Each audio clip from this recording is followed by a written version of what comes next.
ಇದಾಕ್ಬಿಡ ಪಟ್ಟಿ ಬಾಯಿಗೆ ಬಂದು ಹಾಕ್ಕೊಳ್ಳಿ.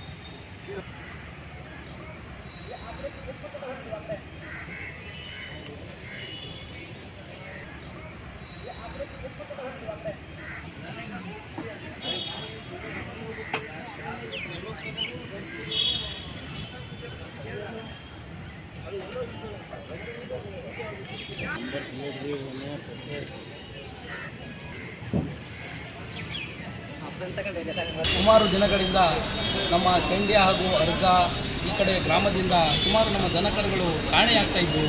ಯಾಕಂದರೆ ನೋಡ್ತಾ ಇದ್ದರೆ ಒಂದು ಸೀಬರ್ಡ್ ಒಳಗಡೆ ಹೋಗಿ ಭಾಳಷ್ಟು ದನಗಳು ಒಂದು ಗಾಡಿಯಲ್ಲಿ ತುಂಬಿಕೊಂಡು ಹೋಗೋದು ಒಂದು ಸುದ್ದಿ ಬರ್ತಾ ಇತ್ತು.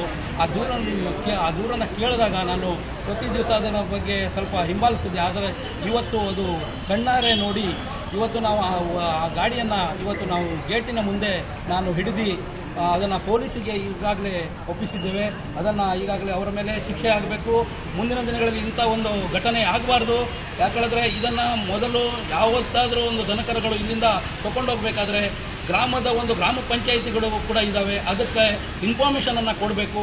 ಅದರ ನಂತರ ಅವರಿಗೆ ನಂತರ ನಾವು ಅದರಿಂದ ಒಂದು ಲೆಟ್ರನ್ನು ತಗೊಂಡು ನಂತರ ನೀವು ದನಕರುಗಳನ್ನು ತಗೊಂಡೋಗ್ಬೇಕು.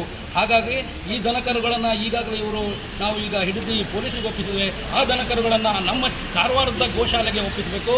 ಇಲ್ಲವಾದಲ್ಲಿ ಇವರ ಮೇಲೆ ಮತ್ತು FIR ಅನ್ನು ದಾಖಲಿಸಬೇಕಂತ ಈ ಸಮಯದಲ್ಲಿ ನಾನು ಹೇಳ್ತಾ ಇದ್ದೀನಿ.